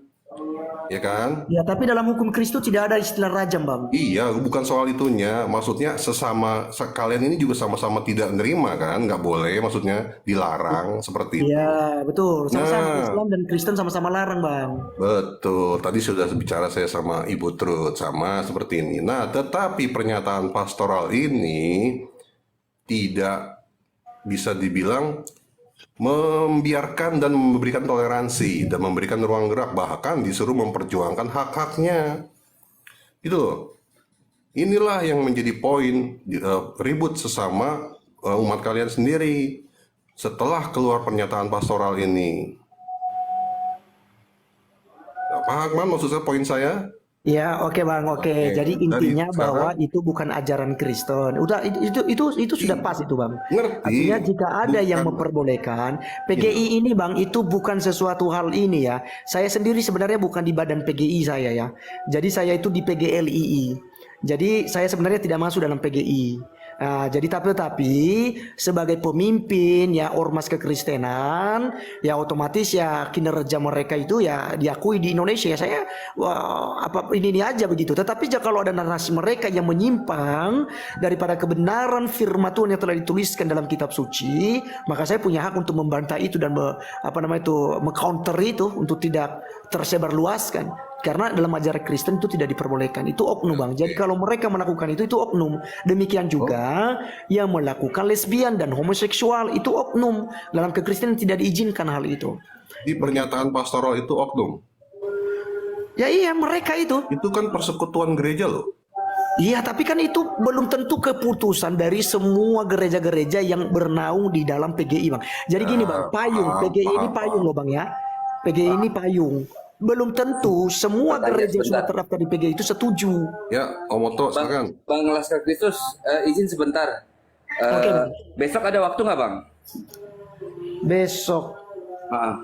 Saya sebenarnya ini bukan di rumah bang ya. Aku lagi di rumah keluarga sebenarnya. Jadi tadi pas ketemu dengan Bang Jul, jadi akhirnya saya naik dari tadi begitu. Tapi saya sibuk-sibuk juga, saya di luar. Mungkin kalau besok sih belum bisa ini bang. Tapi kalau Kamis mungkin bisa saja. Kenapa bang? Oh, bolehlah kita diskusi bang. Tadi saya tertarik mengenai katanya penjelasan abang mengenai apa Tritunggal ya. Tentang Tritunggal. Iya. Boleh bang. Boleh bang. Jadi, boleh. Kita berdua, abang dengan tajuk Tritunggalnya, saya dengan tajuk Tauhidnya gitu ya. Jadi kita dua arah, enak ya. Boleh aja bang, boleh aja kita diskusi. Tapi intinya kita bukan cari musuh bang ya. Enggak dong, enggak diskusi Iya. itu kita tuh saling bertukar informasi, bukan untuk cari menang kalah. Iya. Oke bang, boleh bang, boleh. DM ke saya aja bang, waktunya kapan? Oke, baik bang, baik. Nanti follow Saya aja. follow ya. Boleh bang, saya nanti follow balik. Oke. Siap. Oke, siap. Lanjut. Oke, thank you bang. Ya, sama-sama. Ya, siap. Oke, Om Oto, terima kasih. Ya, jadi kalau yang tadi saya tanyain, pernyataan pastoral itu kan berarti menurut abang itu oknum ya. Jadi ini yang saya lucunya. Hampir semua doktrin atau apa ya, kalau bahasa Islam kan fatwa ya. Kalau bahasa Islam itu kan fatwa. Misalkan ada sesuatu permasalahan, lalu akhirnya MUI mengeluarkan fatwa. Nah, kalau kalian kan tadi saya bilang pernyataan pastoral itu mungkin sebuah fatwa. Nah, dalam kebiasaan di kalian itu memulai dari konsili pertama di Nikea itu selalu mengeluarkan suatu perintah, suatu keputusan lah. Jadi itulah yang lalu diikuti oleh umat-umatnya. Nah, kebiasaan kalian tuh seperti itu. Bahkan yang tidak ada di dalam kitabnya pun kalian masukkan di hasil-hasil, termasuk terutama di konsili. Ya silakan dibaca. Ada apa? Konsili Nikea, Konsili Konstantinopel, Efesus. Nah, terakhir di Vatikan II tahun 65. Yang nggak ada di Alkitab kan dikeluarkan di putusan di situ, menjadikan fatwa. Dan itu yang diikuti. Nah, persamaannya adalah dengan pernyataan pastoral ini menurut saya ya. Iya bang, saya kasih penyeimbang bang. Saya mengerti. Itu hal yang nyata bang. Jadi begini, saya kasih itu sebuah kesamaan ya, korelasinya dengan Islam supaya juga sama-sama abang bisa pahami begitu ya. Di dalam kekristenan memang hal-hal itu terjadi. Kenapa? Karena ada banyak bidat-bidat bang.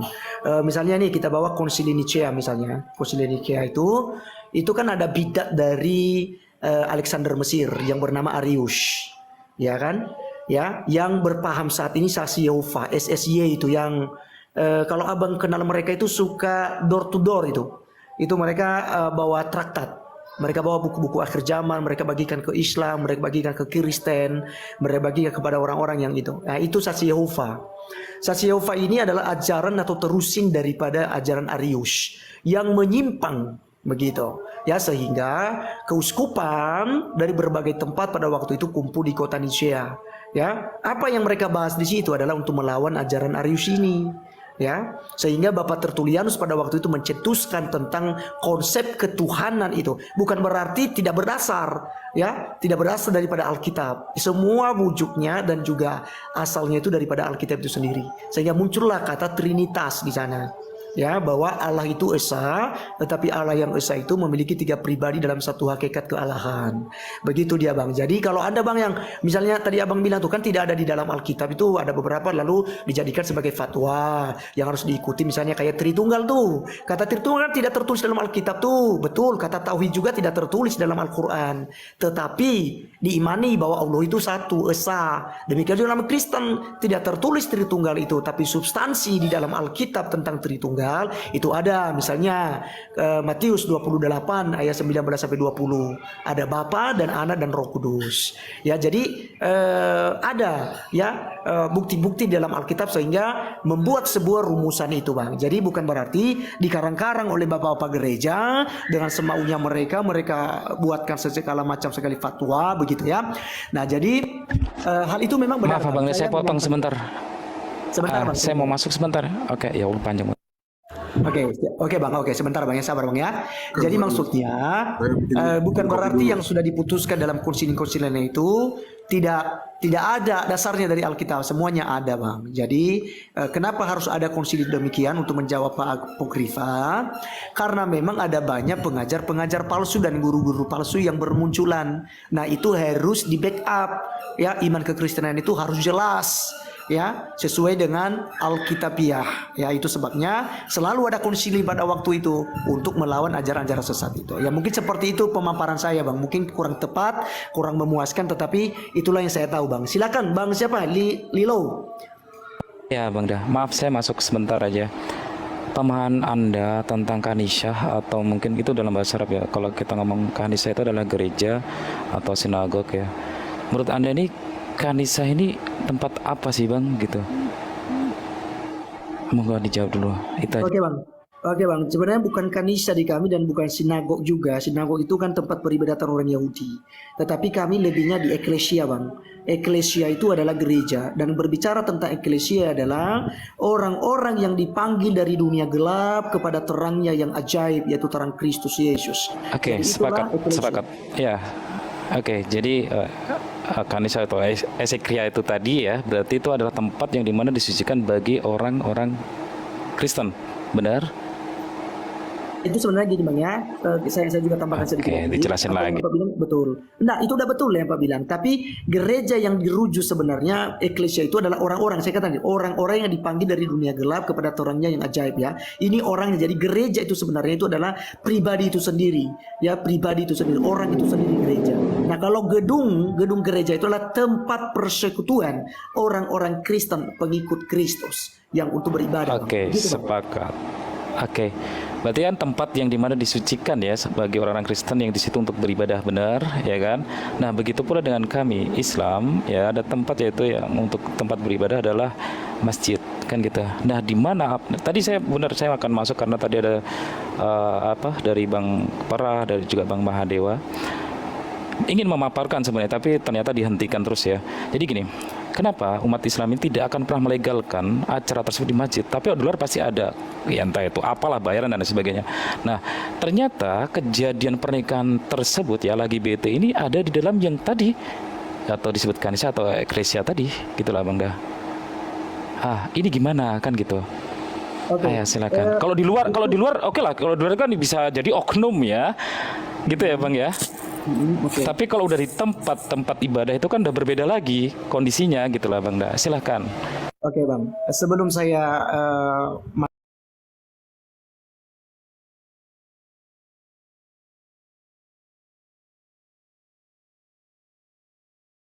tentang Children of God, gereja setan yang Mongol. Bang, bentar Bang. Itu kan urusan agama Anda ya. Kami, saya makanya bilang tadi, saya sudah mental block lah bahasa kami ya. Islam itu tuh sudah membatasi bahasanya. Masjid tidak boleh dilarang ya kan untuk hal-hal tentang maksiatan. Sampai kapanpun Anda mencari pernikahan, bentar dulu Bang. Pernikahan ada lagi BT tadi ada dalam masjid, insya Allah pasti semua orang ya, entah itu orang yang dari preman sampai orang yang mukmin, orang yang benar-benar mengimani Allah pasti menolaknya. Itu pasti Bang. Nah, sekarang saya tanya kepada keyakinan Anda ya, silahkan Anda terangkan dengan keyakinan Anda. Gitu sih ya Bang Dah. Monggo silakan. Oke, siap Bangku, siap. Jadi saya sudah jelaskan tentang pengertian gereja tadi, itu dari kata Yunani eklesia, dan itu berbicara tentang pribadi manusia itu sendiri. Nah, sementara gedung gereja itu adalah tempat persekutuan. Ya, setuju saya bahwa itu tempat suci di mana umat Tuhan itu berkumpul untuk memuji dan memuliakan namanya. Nah, Bagaimana dengan orang-orang yang kemudian melegalkan bahkan melaksanakan pernikahan LGBT di dalam sebuah gereja? Contoh kita ambil misalnya di Eropa, karena Presiden Obama itu kan sudah memberikan sebuah keputusan bahwa itu memperbolehkan. Bahkan para pendeta di sana terancam, ya, sekalipun Alkitab misalnya melarang hal itu, tapi negara sudah melegalkan hal itu, apa boleh buat? Ya, maka tentu saja para pendeta di situ, kalau memang pendeta yang sungguh-sungguh. Bentar abang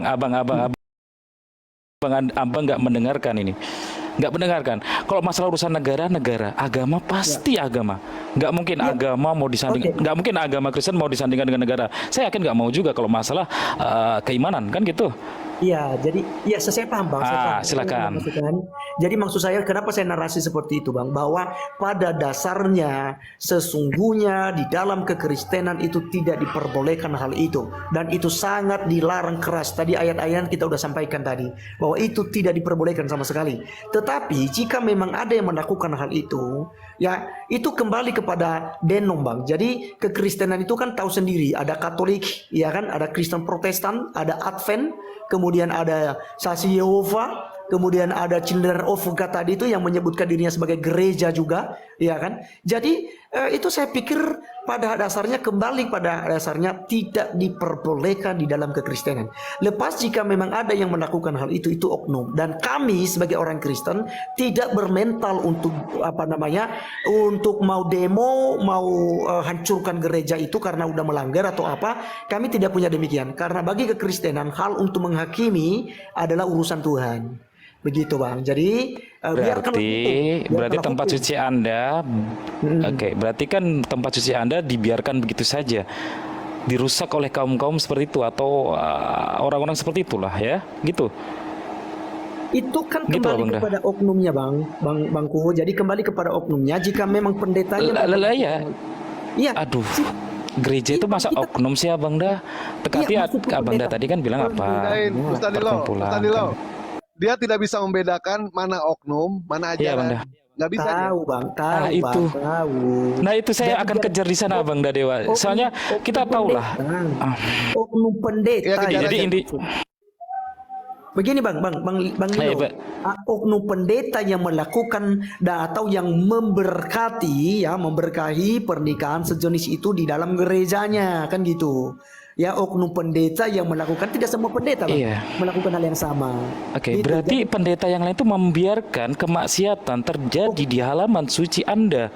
Gitu. Kita marah Bang, tapi kita tidak sampai seperti ya mungkin di agama Abang ya, mungkin kalau ada terjadi demikian ya mungkin orangnya akan dirajam, orangnya akan diadili, dipenjarakan dan sebagainya, kan gitu. Tidak, ini masalah masjid, tempat suci, tempat ibadah Abang dah. Betul, maksud saya. Berarti ada kesempatan kayak ini, ada masjid di samping sini. Dan ada nauzubillah ada seorang kiai mengadakan pernikahan, itu pasti kiai yang sebelah sini akan mengingatkan, bahkan bisa jadi ditutup kan gitu. Bahkan alhamdulillah nggak ada di dunia ini tentang kemaksiatan terjadi di masjid kan gitu. Masalah tadi kalau kita ngomong sama Bang. LGBT, monggo. Sama Bangku, sama. Jadi dalam kekristenan itu bukan berarti tidak ditegur. Itunya tadi udah disebut dari PGI tadi itu yang dibilang Pak Apokrifa, kemudian ada PGLII, ada KWI, ya kan, dari Katolik gitu ya. Jadi pasti ditegur. Cuma kita tidak punya hak untuk artinya mengadilinya, memenjarakannya, menghukumnya, merajamnya dan lain sebagainya. Kita tidak punya adil di situ, kita tidak punya hak di situ, Bang. Tapi ditegur karena tidak sesuai. Intinya pembiaran sama mereka. Itu tidak diperbolehkan. Pembiaran di sini. Bukan pembiaran Bang, tetap ditegur. Tapi apakah kemudian kita membunuh orangnya? Apakah kemudian kita harus menelanjangi orangnya? Apakah kemudian kita hancurkan gerejanya? Tadi Abang sendiri yang mengatakan statement itu adalah ini orang. Bagaimana Bang? Bagaimana? Lanjut Bang. Ya. Diskusi bagaimana Bang? Orang yang nggak jujur ya seperti ini. Gimana Mahadewa? Artinya begini Bang, saya lanjut dulu ya teman-teman, soalnya ada Akhi Dewa. Anak lanjut dulu ya, soalnya ada tamu bentar. Mau silakan yang lain.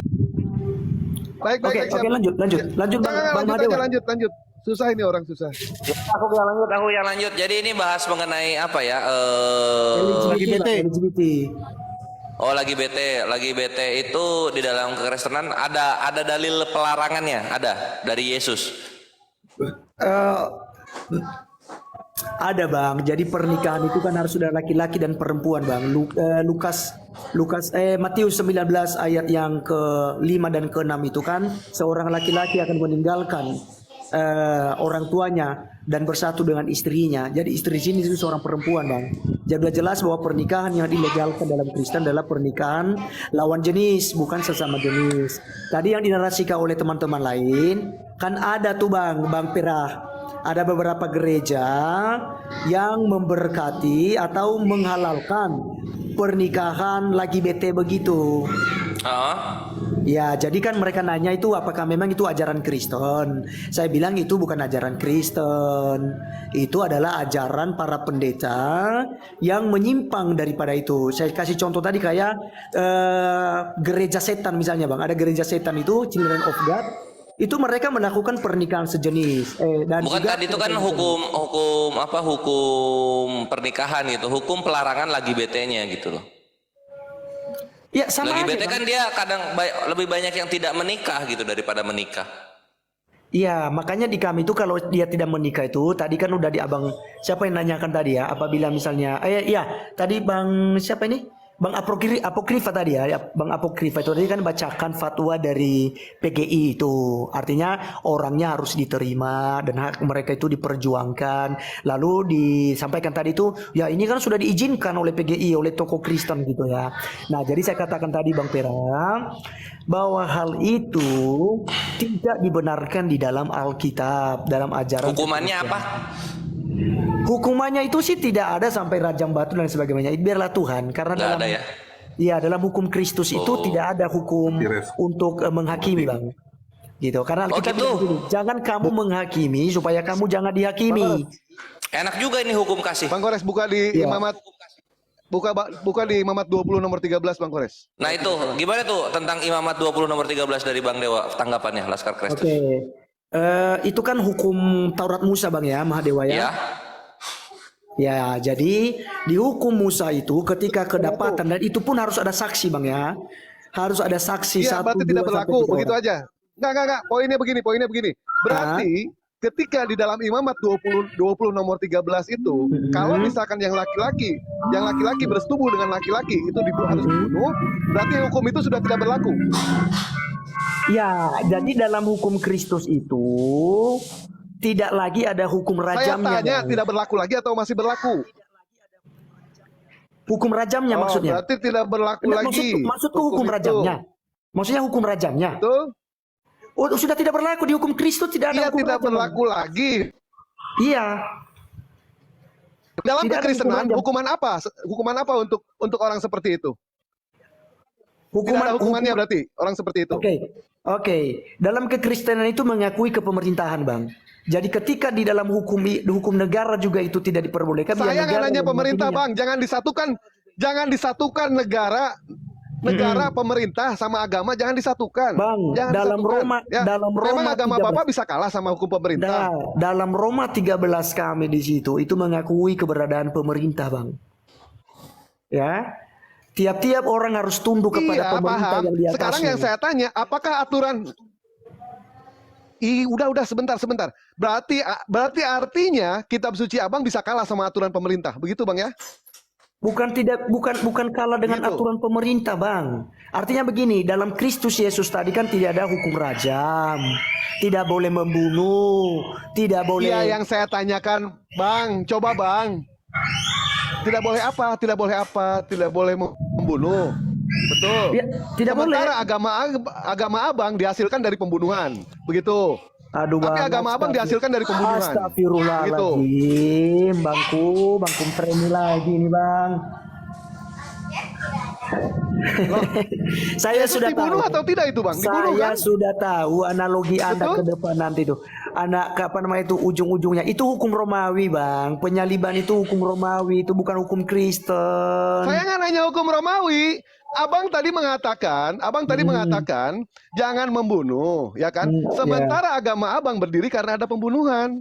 Tidak ada pembunuhan, Abang nggak punya agama. Bahkan tidak ada pembunuhan, Abang tidak punya Tuhan. Oke, Betul? saya sudah tahu narasi Anda. Berarti kan Tuhanmu dibunuh. Nggak usah tahu, Bang, nggak usah. Ya. Nah terus Tadi abang mengatakan lagi jangan mabuk-mabukan gitu kan. Jangan mabuk-mabukan. Abang buka Amsal 31 nomor 6. Saya tahu Buka narasi coba Anda Amsal juga di 31 situ. nomor 6. Bacakan Nggak, buat nggak, kami. nggak. Saya sudah tahu juga di situ. Artinya kan Ya, udah mabuk di situ ya kan gitu ya. sudah Jadi tahu. jadi begini Bang. Iya, saya sudah tahu Coba narasi. nggak di ini dulu bang, sebentar. Mendingan abang baca dulu Amsal 31 nomor 6. Baca dulu bang. Supaya enak bang. Nah, kita kembali kepada topik tadi LGBT Bang. Nggak. Jangan lompat. Sebenarnya tadi kan abang bawa mabuk, Nah, jangan bawa lompat. jinah, bawa Jangan pembunuhan. lompat ke sana. Di sini saya buka. Jangan lompat ke sana. Abang yang membawa tadi, makanya kita bahas. Sekarang abang bacakan dulu Amsal 31 nomor 6. Begini loh Bang, Bacakan kalau dulu. Anda menarasikan itu sama saja kalau saya mau menyerang Abang juga kan Nabi Anda Dibacakan juga kan, dulu, Bang. Nabi Anda juga kan suka berperang, bunuh. Ya kan, artinya kan kita saling menghujat ujung-ujungnya Bang. Makanya saya tidak mau. Baik, saya jawab bang. Saya jawab bang ya. Baik, saya Oke. jawab. Narasikan- Abang bertanya mengenai soal nabi kami juga berperang. Sebentar bang. Abang bertanya kan, apakah Nabi Muhammad SAW itu berperang? Kami mengakui bang. Bertanya, Bang. Saya Nabi tidak Muhammad bertanya, SAW Bang. itu berperang. Baik, saya tidak saya jawab bertanya, bang. Baik. Nggak perlu Saya dijawab, jawab. Bang. Tadi abang menarasikan seperti itu, Nggak ya kan? perlu dijawab. Abang berusaha ketika saya bertanya kepada abang, ya kan? Abang berusaha untuk melarikan ke Muslim, itu artinya abang udah terdesak. Makanya saya jawab pertanyaan abang. Apakah Nabi Muhammad itu berperang? Kami mengakui. Kami jujur, Nabi Muhammad berperang, ya kan? Siapa yang diperangi sama Nabi Muhammad? Musuhnya Allah, musuhnya Jibril, musuhnya Islam. Andaikan Islam itu hanyalah ajaran agama, bang ya, hanyalah ajaran ibadah saja, Nabi Muhammad tidak akan pernah berdiri di medan perang, bang. Nabi Muhammad tidak akan pernah memimpin di medan perang. Kalaulah Islam itu hanyalah agama ibadah saja. Tetapi lihat faktanya ya. Dan kita lihat faktanya, Nabi yang dibunuh oleh Nabi Muhammad itu adalah musuhnya Allah, musuhnya Jibril. Sedangkan yang dibunuh oleh Paulus itu adalah jemaatnya Yesus. Orang-orang baik, kebalikan di situ, bang. Nah sekarang pertanyaan saya, bang. Abang jelaskan Amsal 31 nomor 6. Jelaskan Amsal 31 Kita kembali dulu ke peperangan. Sudah terlanjur ya Abang itu bahas peperangan kan? Nggak begini. Karena dalam Bang Gores narasi dibukain dulu dong, Bang Gores. Bang, Amsal 31 nomor 6. dalam penjelasan Anda Amsal. mengenai Nabi Anda, ya Bang ya. Sudah Mengenai bang, Nabi sudah bang, Anda. sudah bang, bang. Bang, Enggak, sudah, enggak bang. Saya kejar Sabar, abang ya. di situ bang. Artinya gini, saya bilang abang jangan dijelaskan. Nanti ujungnya kita Lah, menghujat. abang bertanya, kenapa? Berikanlah abang minuman bertanya? keras itu kepada orang yang akan binasa dan anggur itu kepada yang susah hati. Nah, silakan bang. Ya, Jelaskan kepada kami. ya. Jadi itu kan Amsal Salomo bang ya. Itu adalah kitab-kitab syair. Ya, kitab syair. Iya. Lalu saya mau tanya, penulis Amsal Anda tahu nggak siapa penulis Amsal? Bang, Salomo. hah? Siapa? Salomo. Siapa penulis Amsal bang? Hah? Salomo. Ya, Raja Salomo. Ya. Jadi ini adalah kitab-kitab syair. Baik, jelaskan kepada kami Amsal 31 nomor 6. Oke. Jelaskan, iya jelaskan saja. Jelaskan. Ya, saya buka dulu Amsal bang. 31 nomor 6. Saya buka ayatnya bang. Kirain gua tahu ayatnya. Enggak, supaya kita jangan salah-salah bang. Saya bukan ahli ini bang, bukan ahli hafalan bang ya. Jadi saya nggak hafal semua kitab suci saya.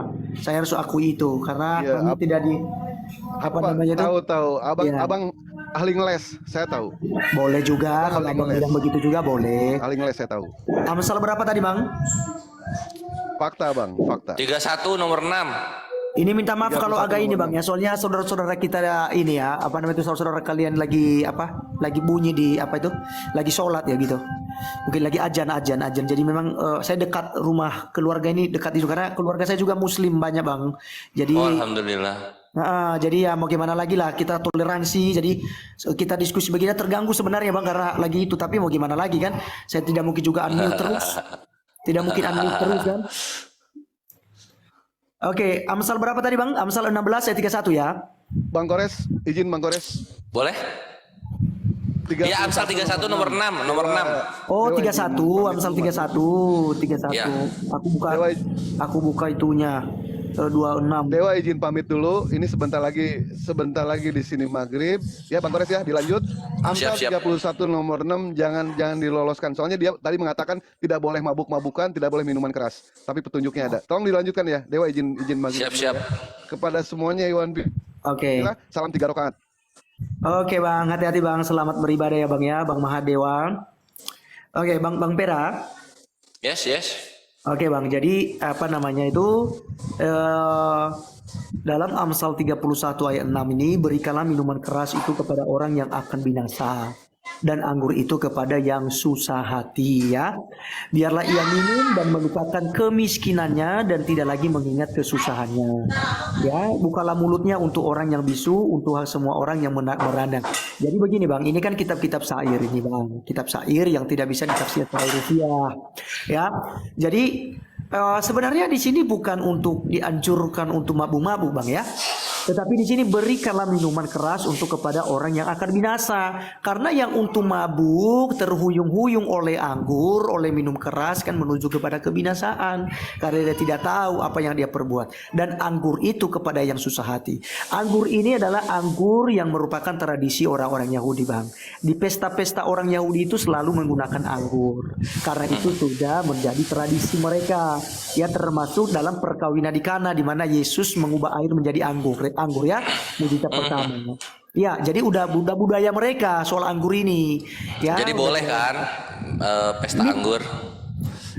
Ya itu budaya Yahudi Bang. Tapi kalau ini kan perjanjian lama Bang ya, perjanjian lama. Tapi kalau kembali kepada hukum Kristus yang terlibat oleh Kristus ya, untuk mabuk tadi, untuk mabuk-mabukan, untuk semua itu tidak boleh gitu. Itu tidak. Oke, gini lah kita ambil tengahnya aja lah. Kita ambil tengahnya aja. Boleh minum beralkohol tapi jangan mabuk, gitu kan ya? Sebagian Kristen ada juga yang paham demikian karena anggur itu bagus untuk pencernaan Bang. Tapi kalau saya apa namanya itu lebihnya sih jangan begitu. Karena bagaimanapun kalau anggur murni silakan lah ya, kayak buah anggur begitu silakan lah. Tapi kalau udah dicampur dengan alkohol apapun jenisnya itu tidak boleh menurut saya, bagi saya. Tapi Kristen yang lain juga ada juga karena itu baik untuk pencernaan dan menjadi obat. Lanjut Bang. Nah ya udah kalau gitu udah klop jadinya kan. Kalau sama Kores tuh cepet kita. Kita bawa santai. Oke, siap Bang. Kita bawa santai kan gitu. Jadi bener gitu. Ada benernya nanti dari kekristenan menjelaskannya gitu. Boleh minum minuman keras tapi nggak boleh mabuknya. Udah kelar perkara gitu. Aku pengen topik apa lagi ya terakhir mungkin. Bang, kita setengah jam lagi Bang ya, setengah jam lagi. Sama-sama setengah jam lagi. Oke. Penghakiman res. Hah? Penghakiman.